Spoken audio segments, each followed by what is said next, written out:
Hi, I'm Jessica Stevenson with Exact Hire, and to say that it has been a volatile employment year is a major understatement. Whether your employer has laid off people or is in a current hiring binge, it's clear the pandemic has shed light on the more troubling excuses we hear employers make about their hiring process.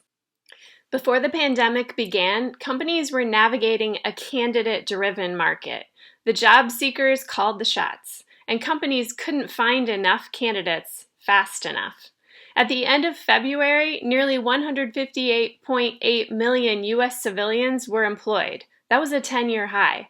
And the unemployment rate was at a historic low of 3.5%. The employment landscape clearly favored job seekers.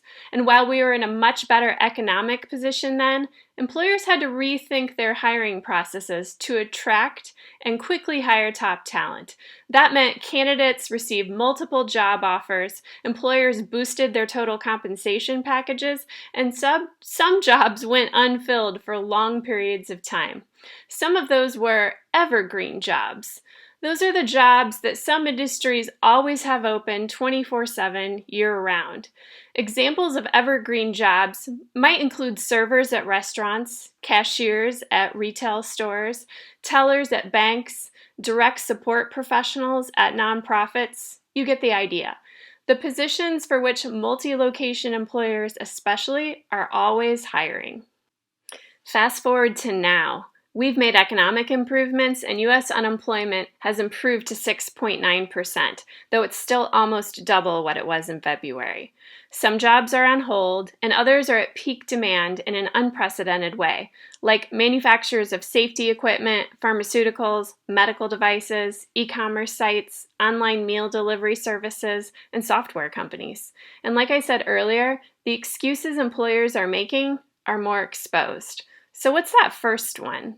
Unemployment is still pretty high now, and it's an employer's market, so I'm not worried about applicant volume.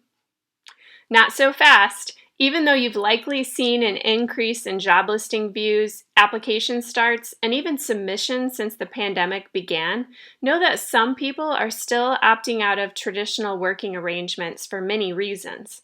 These reasons may range from a new need to work remotely in order to care for others, to a lack of motivation to work because pandemic-related unemployment resources have exceeded their normal pay rate.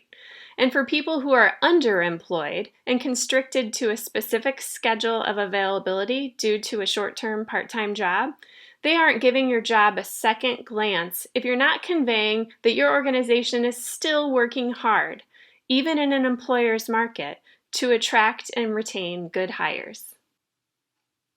According to a Washington Post article in May of this year, if you took the official unemployment figure, added in people who wanted a job but who were not looking for a job, and then included everyone who had been pushed into part-time work, you could say that 26.4% of people lost work or work hours in April.